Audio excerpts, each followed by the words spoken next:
Good morning students. चलिए आज की क्लास स्टार्ट करते हैं हम। तो इसके पहले वाले वीडियो में हम क्या पढ़ रहे थे, अध्याय 12 कार्य एवं ऊर्जा के बारे में पढ़ रहे थे। तो आज का जो हमारा टॉपिक है वो क्या है, ऊर्जा से रिलेटेड है। तो ऊर्जा की बात आती है तो क्या होता है, देखते हैं कि हमारे घरों में क्या होता है, ट्यूबलाइट जलता है या विद्युत बल्ब है या फिर टीवी हो गया, फ्रिज हो गया।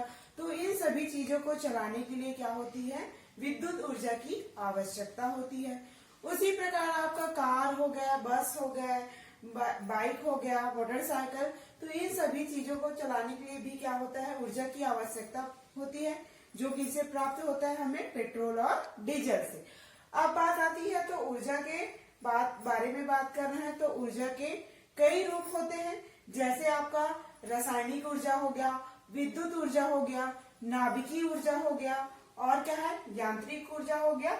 तो ये सभी क्या है, आपके ऊर्जा के कई प्रकार हैं, यानी ऊर्जा के कई रूप हैं, जिसमें से आपको क्या क्या बताई हूँ, प्रकाश ऊर्जा है, विद्युत ऊर्जा है, रासायनिक ऊर्जा है, नाभिकीय ऊर्जा है, ध्वनि ऊर्जा है और यांत्रिक ऊर्जा। ये सभी क्या है, ऊर्जा के कई रूप होते हैं। अब जैसे विद्युत उपकरणों को क्या होता है, जो विद्युतीय उपकरण होते हैं, यानी विद्युत से चलने वाले जितने भी उपकरण हैं वो किसके माध्यम से चलते हैं, विद्युत ऊर्जा के उपयोग के कारण ही चलते हैं, यानी उनको चलाने के लिए क्या है, विद्युत ऊर्जा की आवश्यकता होती है। उसी प्रकार जो कार हो गया, मोटरसाइकिल हो गया, बस हो गया, रेलगाड़ी हो गया, तो ये सभी किससे चलते हैं, पेट्रोल या डीजल से। तो ये पेट्रोल और डीजल से ही ऊर्जा प्राप्त करके चलते हैं। उसी प्रकार जो पेड़ पौधे होते हैं वो क्या करते हैं, किससे ऊर्जा प्राप्त करते हैं, जो पेड़ पौधे होते हैं वो क्या होता है, सूर्य की प्रकाश की उपस्थिति में क्या करते हैं, अपना भोजन प्राप्त करते हैं और क्या होते हैं, जिनसे क्या होता है, उसे ऊर्जा मिलता है। तो इस अध्याय के अंतर्गत हम जो अध्याय 12 है कार्य एवं ऊर्जा, इसके अंतर्गत हम यांत्रिक ऊर्जा के बारे में पढ़ेंगे। तो आप जानते होंगे कि यांत्रिक ऊर्जा दो प्रकार के होते हैं, आपका गतिज ऊर्जा और स्थितिज ऊर्जा। कितने प्रकार के होंगे, दो प्रकार के होंगे, गतिज और स्थितिज ऊर्जा। तो सबसे पहले हम गतिज ऊर्जा की बात कर रहे हैं, तो आते हैं गतिज ऊर्जा के बारे में। तो देखते हैं कि गतिज ऊर्जा किसे कहते हैं। तो प्रत्येक वस्तु में क्या होती है, अपनी गति के कारण एक ऊर्जा निहित होती है, तो उसे ही हम क्या कहते हैं, गतिज ऊर्जा कहते हैं। एक बार और देखिए कि गतिज ऊर्जा हम किसे कहते हैं, प्रत्येक वस्तु में अपनी गति के कारण ऊर्जा निहित होती है, तो वो क्या कहलाती है, उसे हम क्या कहते हैं, गतिज ऊर्जा कहते हैं। अब आते हैं हम गतिज ऊर्जा की गणितीय व्याख्या में, मतलब उसका न्यूमेरिकल मतलब देखेंगे। तो इसमें क्या होगा, किसी भी जब वस्तु की गतिज ऊर्जा होगी वो विरामावस्था में क्या होगी, शून्य होगी। कोई भी वस्तु जो है उसकी जो गतिज ऊर्जा है जब वो विरामावस्था में होगी तो क्या होगी, शून्य होगी, अर्थात क्या होगा। अब हम देखेंगे क्या है गतिज ऊर्जा किसे कहते हैं, वो तो हमने देखा ही है। अब देखते हैं गतिज ऊर्जा की गणितीय व्याख्या। तो इसमें क्या होगा, किसी भी वस्तु जब गतिज होती है तो क्या होता है, किसी भी वस्तु की गतिज ऊर्जा जब विरामावस्था में होती है तो क्या होती है, शून्य होती है। अर्थात कहने का मतलब ये है कि क्या होगा, कोई भी जो वस्तु है वो क्या है, गति के कारण ही उसमें क्या होगी, गतिज ऊर्जा होगी। ठीक है। अब देखेंगे हम इसका व्यंजक। तो इसमें क्या होगा कि मान लेते हैं कि m द्रव्यमान की एक वस्तु है जो क्षैतिज तल पर रखी हुई है। ये मान लो जाए कोई m द्रव्यमान की जो वस्तु है जो ये क्षैतिज तल पर रखी हुई है, तो उस पर F बल लगाते हैं तो वो क्या होता है, इन पर क्या हो रहा है, हम F बल लगा रहे हैं तो वो S दूरी में क्या हो जाएगा, विस्थापित हो जाएगा। यहाँ चित्र में आप देख रहे हो ये कोई वस्तु है, इस पर जो हम F बल लगा रहे हैं और वो S दूरी में विस्थापित होगा। तो हम क्या लिख सकते हैं इसको, माना कि क्या होगा, जो कोई m द्रव्यमान की एक वस्तु है जो क्षैतिज तल पर रखी है, जिसको हम क्या करते हैं, F बल लगाते हैं तो वो S दूरी में क्या हो जाती है, विस्थापित हो जाती है। तो क्या होगा, विस्थापित होने पर उस पर किया गया कार्य बराबर क्या होगा, W बराबर क्या होगा, Fs।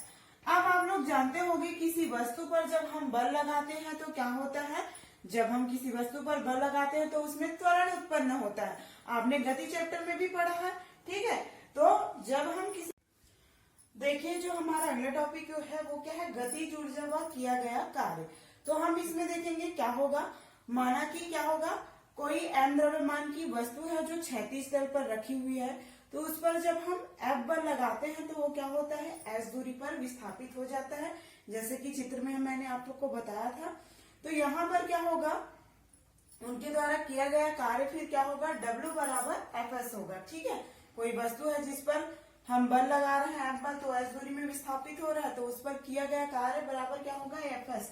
ठीक है, F यहाँ पर क्या है, बल है, s क्या है विस्थापित हो रही दूरी। तो ये आपका समीकरण नंबर क्या हो जाएगा, पहला हो जाएगा। अब आप जानते होगी कि जब हम किसी वस्तु पर बल लगाते हैं तो उसमें क्या होता है, त्वरण उत्पन्न होता है। बल लगाने पर कोई वस्तु पर जब हम बल लगाते हैं तो उसमें त्वरण A उत्पन्न होता है। तो आपने ये त्वरण वाला जो बल लगाने पर जो त्वरण उत्पन्न होता है कौन सा अध्याय में पढ़ा था, अध्याय गति में पढ़ा था। ठीक है, तो इसमें क्या होगा, जब एक समान त्वरण A से गतिशील कोई वस्तु है तो उसकी जो प्रारंभिक वेग होगी वो u होगी और अंतिम वेग v होगा और विस्थापन क्या होगा, s होगा। तो इन तीनों के बीच संबंध होगा। तो इस संबंध को हम इस तरीके से दर्शाएंगे तो क्या होगा, ये समीकरण v square minus you square बराबर 2as। तो ये समीकरण नंबर आपका क्या होगा, दूसरा होगा। अब s को हम इधर पक्षांतर कर देंगे तो यहाँ पर से क्या हो जाएगा, ये v square minus you square किधर आ जाएगा, इस साइड आ जाएगा और 2a क्या होगा, नीचे। तो ये आपका समीकरण नंबर क्या होगा, तीसरा होगा। अब गति के द्वितीय समीकरण के अनुसार क्या होगा, F बराबर क्या हो जाएगा, ma। तो ये आपका क्या होगा, समीकरण नंबर चौथा।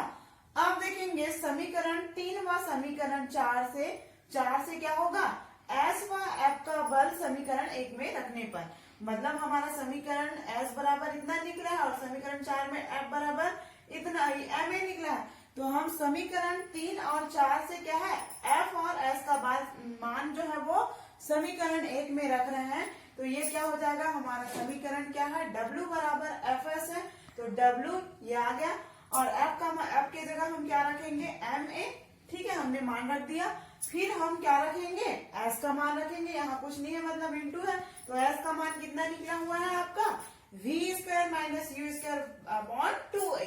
तो ये हमने इसका मान रख दिया, v square minus you square upon 2a। अब यहाँ से a क्या हो जाएगा, कट जाएगा, तो हमारे पास क्या बचेगा, m बचेगा और ये v square minus you square बटे 2। तो हम इसको क्या लिख सकते हैं, 1/2 m आ गया और ये v square minus you square. अब कोई तो क्या बचेगा आपके पास, ये a कट गया तो m बचा और क्या v square minus you square upon 2। तो यह आपका क्या होगा, इसको हम 1/2 भी लिख सकते हैं और m, और ये आपका क्या बचा, v square minus you square. आप जानते हो कोई वस्तु जब क्या होती है, विरामावस्था से प्रारंभ होती है तो उसका वेग क्या हो जाता है, उसका प्रारंभिक वेग u क्या बराबर, हम क्या लिख सकते हैं, u बराबर 0 है। ठीक है, तो हमने यहाँ पर मान रखा है 1/2, ये m आ गया, v स्क्वायर। और कोई वस्तु जो है वो क्या हो रही है, विरामावस्था से प्रारंभ हो रही है, तो u बराबर हमने 0। तो यहाँ पर u की जगह हमने क्या रखा है, 0 मान रखा है। अब क्या होगा, 0 को नहीं लिखोगे तो भी चलेगा। तो आप देखेंगे कि w बराबर क्या हो जाएगा, 1/2 और ये m आ गया और इसको ये 0 ही आएगा तो ये v स्क्वायर। तो ये क्या हो जाएगा, 1/2 mv स्क्वायर। आप देखेंगे तो क्या होगा, माना किया गया कार्य क्या है, वस्तु की गतिज ऊर्जा में परिवर्तन के बराबर होगा।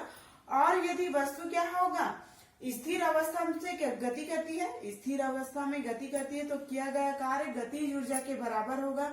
अब कोई वस्तु जो है v वेग से गतिशील हो रहा है और m द्रव्यमान से, तो क्या होगा, m द्रव्यमान वाली वस्तु की जो गतिज ऊर्जा होगी वो क्या होगी, E के बराबर 1/2 mv स्क्वायर। तो ये आपका क्या होगा, आपका कोई वस्तु जो है v वेग से गतिशील कर रहा है तो m द्रव्यमान वाली वस्तु की जो गतिज ऊर्जा होगी वो क्या होगी, ये इतना होगा। अब ऊर्जा की बात होगी तो ऊर्जा का ऐसा इकाई क्या होता है, जूल होता है। नेक्स्ट टॉपिक है हमारा स्थितिज ऊर्जा। अब जो हमारा अगला पॉइंट है वो क्या है, स्थितिज ऊर्जा। तो स्थितिज ऊर्जा किसे कहते हैं, उसके पहले मैं बताना चाहूंगी, एक उदाहरण लूंगी। जैसे स्प्रिंग मान लो जाए, एक स्प्रिंग ये क्या है, दीवार है। ठीक है, इस पे स्प्रिंग लगा हुआ है। ठीक है, ये नॉर्मल स्प्रिंग जो लगा हुआ है, तो हम क्या करेंगे, यहाँ पर बॉल रखे, यानी आपको 3 स्टेप दिखाया गया है। इसमें से पहला स्टेप में क्या है, स्प्रिंग जो दीवार से लगा हुआ है, दूसरे में क्या है, जो स्प्रिंग को हम दबाते हुए ये करते हैं, बॉल से दबा रहे हैं, यानी ये आपका क्या है, बॉल है, तो इस स्प्रिंग को हम दबाते हैं तो ये क्या होता है, उस पर बल लगता है, जिसके कारण वो क्या होता है, सिकुड़ता है, अभी बताऊंगी। और तीसरे में क्या होगा, जब हम स्प्रिंग को छोड़ देते हैं तो बॉल मतलब दूर में जाकर गिरता है। तो चलिए हम देखते हैं, मान लो जाए हमारे पास एक स्प्रिंग है जो क्या है, दीवार से लगा हुआ है, तो हम इसको क्या करेंगे, इस स्प्रिंग में बॉल रखकर, ये जो स्प्रिंग है यहाँ पर बॉल रखें और इसको दबाते हैं तो ये स्प्रिंग क्या हो जाता है, संकुचित हो जाता है, मतलब हम इस पर बल लगा रहे हैं। तो ये देख रहे हो यहाँ पर गैपिंग थोड़ा सा ज्यादा है, लेकिन जब हम बॉल को रखकर इस स्प्रिंग को क्या करते हैं, उसको प्रेस करते हैं, दबाते हैं, तो क्या होता है, स्प्रिंग क्या हो जाता है, संकुचित हो जाता है। और साथ ही अगर हम वो स्प्रिंग को क्या कर दें, छोड़ दें, तो वो क्या होगा, बॉल जो है वो दूर पर जाकर गिरता है।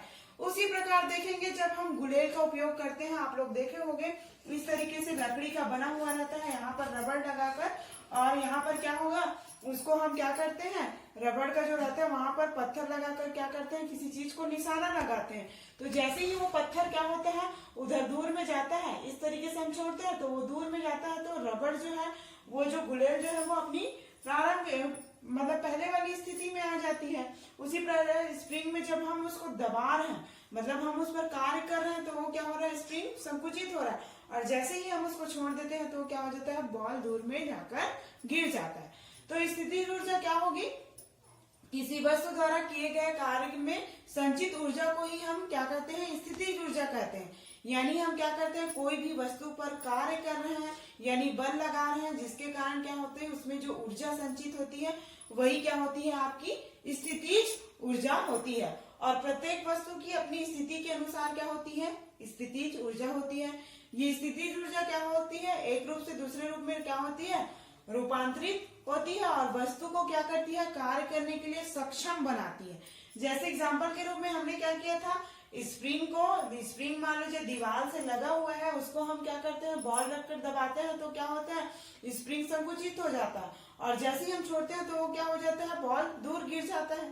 तो ये क्या हो रहा है, ये किस पर परिवर्तित कर रहा है, स्प्रिंग की स्थिति पर परिवर्तन कर रहा है, यानी हम उस पर बल लगाकर कार्य कर रहे हैं, तो जो स्प्रिंग है यानी संकुचित हो रहा है, तो ये किस पर, स्प्रिंग की स्थिति पर क्या कर रहा है, परिवर्तन कर रहा है। तो वो क्या होता है, जब हम उस पर बल लगाते हैं तो स्प्रिंग का क्या है, गतिज ऊर्जा में परिवर्तित हो जाती है, और बॉल जो है वो क्या है, वो क्या होता है, कुछ देर बाद क्या होता है, उसको वापस छोड़ने पर वो दूर में जाकर गिर जाता है। तो ये हुआ आपका स्थितिज ऊर्जा।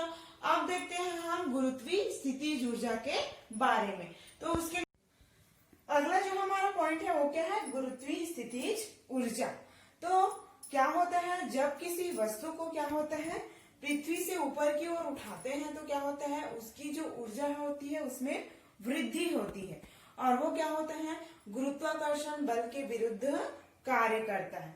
आप सभी जानते हो कि गुरुत्वाकर्षण चैप्टर में हमने क्या पढ़ा था, कोई भी पत्थर को जब ऊपर की ओर फेंकते हैं, या फिर गेंद को ही, बॉल को ऊपर की ओर उछाल कर फेंकते हैं, तो वो नीचे की ओर ही धरती पर आकर गिरती है। क्यों, क्योंकि गुरुत्वाकर्षण बल के कारण ही। तो जब हम कोई वस्तु है, मान लो ये वस्तु है, तो उसको हम पृथ्वी पर रखा हुआ है, तो इसको ऊपर की ओर उठा रहे हैं, तो ये किसके विपरीत कार्य करेगा, मतलब इसकी ऊर्जा में क्या होगी, वृद्धि होगी, और ये किसके विरुद्ध कार्य करेगा, गुरुत्वाकर्षण बल के विरुद्ध कार्य करेगा।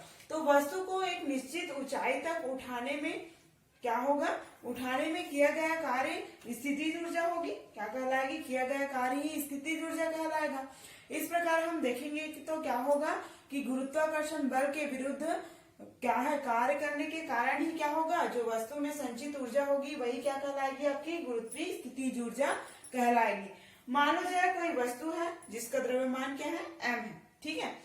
मान लो कोई वस्तु है जिसका, मान लो ये वस्तु है जिसका द्रव्यमान क्या है, m है, तो क्या होगा, इसको क्या है, ऊपर की ओर, वो वस्तु m द्रव्यमान की वस्तु है, हम इसको ऊपर उठा रहे हैं, तो इसको क्या हो रही है, बल की आवश्यकता हो रही है, और न्यूनतम बल, जो वस्तु का न्यूनतम बल है उसका भार कितना है, mg के बराबर है, ठीक है, mg के बराबर है। तो क्या होगा, जब हम इस वस्तु को उठा रहे हैं ऊपर की ओर, तो क्या होगा, ऊपर की ओर जब हम उठा रहे हैं तो उस पर क्या हो रहा है, कार्य हो रहा है। हम इस वस्तु को पकड़कर ऊपर की ओर उठा रहे हैं तो उस पर कार्य होगा। तो क्या होगा, वस्तु को जब हम ऊपर की उठा रहे हैं तो किए गए कार्य के बराबर ही उसमें क्या होगी, ऊर्जा की वृद्धि होगी। तो इसलिए क्या होगा, आप देखोगे गुरुत्वीय स्थिति ऊर्जा के कारण भी क्या होगा आपका, उसमें गुरुत्वीय बल के विरुद्ध किया गया कार्य W होगा, यानी गुरुत्वाकर्षण बल के द्वारा जो कार्य किया गया है वो क्या होगा, W होगा। तो किया गया कार्य बराबर क्या होगा, किया गया कार्य बराबर क्या होगा, बल गुणित विस्थापन। क्या होगा, विस्थापन। ठीक है, तो किया गया कार्य को हम किससे कर रहे हैं, W, मतलब हम जो एक वस्तु है उसको ऊपर की ओर उठा रहे हैं तो उस पर कार्य कर रहे हैं। तो कार्य कर रहे हैं तो क्या होगा, उसमें ऊर्जा की वृद्धि होगी। तो ये किया गया कार्य बराबर बल गुणित विस्थापन। बल को किससे दर्शाएंगे, F से। विस्थापन यहाँ पर बल का जो वस्तु का जो बल का न्यूनतम भार है वो क्या है, mg है, तो इसको mg से दर्शाएंगे और ये विस्थापन h। तो किया गया कार्य बराबर क्या होगा, mg h।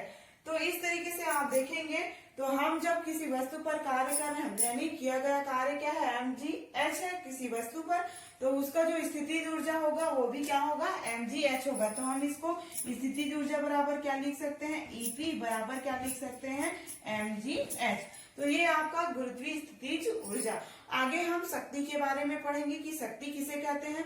तो कार्य करने की दर को ही हम क्या कहते हैं, शक्ति कहते हैं। यह दूसरा जो हमारा पॉइंट है वो क्या है, शक्ति। तो कार्य करने की दर को हम क्या कहते हैं, शक्ति कहते हैं। या दूसरे शब्दों में हम ये भी कह सकते हैं कि ऊर्जा के रूपांतरण को ही, ऊर्जा रूपांतरण की दर को हम शक्ति कहते हैं। तो शक्ति को हम गणितीय रूप में क्या लिख सकते हैं, शक्ति बराबर कार्य बटे समय। तो हम शक्ति को पावर कहते हैं तो P से दर्शाएंगे, कार्य को W से और समय को T से। तो हम शक्ति को गणितीय रूप में इस तरीके से लिख सकते हैं। इसका जो SI मात्रक होता है वो क्या होता है, वॉट होता है। क्या होता है, वॉट होता है। अब साधारण बोलचाल की भाषा में आपको समझाऊं तो दो लोगों की बात कर लेते हैं, यहाँ पर रमेश और राखी की। तो रमेश और राखी के यहाँ जो पानी की टंकी है वो सेम है, मतलब दोनों का जो हाइट है, पानी जो टंकी उसमें क्या है रखा हुआ है, दोनों के घर उनकी जो टंकी है वो सेम है, उनके रखने की जो हाइट है वो भी सेम है। तो हम जब विद्युत मोटर चालू कर उसको भरते हैं तो दोनों में के घरों में क्या होता है, टंकी जो पानी का टंकी भरने का समय है वो क्या होता है, अलग अलग लगता है।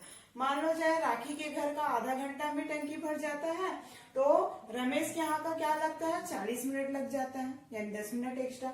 उसी प्रकार हम बात कर लेते हैं, मान लो जाए 1 किलो दाल की बात कर लेते हैं, तो राखी के घर का जो 1 किलो दाल है उसके जो ग्राइंडर है वो उसको आधे घंटे में मतलब उसको पूरा कंप्लीट कर रहा है, यानी पीसने का जो काम है 1 किलो दाल का वो आधे घंटे में हो रहा है। लेकिन बात करते हैं रमेश की घर की, तो उनके यहाँ का जो ग्राइंडर है यानी मशीन है, ग्राइंडर मशीन वो क्या है, उसी 1 किलो दाल को पीसने में क्या है, अधिक समय लगा है। तो इस प्रकार हम कह सकते हैं कि समान कार्य को करने के लिए क्या है, एक समान कार्य है, लेकिन उसको करने के लिए जो मशीन है वो अलग अलग समय ले रहे हैं। मतलब एक समान कार्य को करने के लिए जो मशीन है उन लोग में क्या होता है, अलग अलग समय में कर रहे हैं, यानी यहाँ पर समय का अंतर आ रहा है। तो क्या हो रहा है, अलग अलग मशीनों के द्वारा इस प्रकार कार्य करने की जो दर है, यानी जो समय का अंतर है वही क्या कहलाएगी, शक्ति कहलाएगी। यानी कार्य करने की जो दर है उसके हम क्या कहते हैं, शक्ति कहते हैं। इसका जो SI मात्रक होता है वो वॉट होता है। गणितीय रूप में हम इस तरीके से इसको लिखते हैं। तो इस तरीके से आपका जो कार्य एवं ऊर्जा चैप्टर है वो पूरी तरीके से कंप्लीट होता है। ये जो चैप्टर है वो आपका फिजिक्स से रिलेटेड है। तो इसका जो नोट्स मैंने पहले भी PDF के माध्यम से भेजा है उसको आप लोग किस में लिखोगे, फिजिक्स की कॉपी में लिखोगे। और साथ ही चैप्टर कंप्लीट होने के साथ ही साथ आपका जो साइंस सब्जेक्ट का पूरा कोर्स है आपका 9th का, वो भी पूरी तरीके से कंप्लीट होती है। तो आप लोग अच्छे से आप लोग पढ़िएगा मन लगा के, ठीक है। अब जो नेक्स्ट वीडियो आएगा वो रिवीजन के लिए आप लोग को भेजा जाएगा, तो विशेष रूप से आप लोग उसको अच्छे से ध्यान देकर पढ़िए।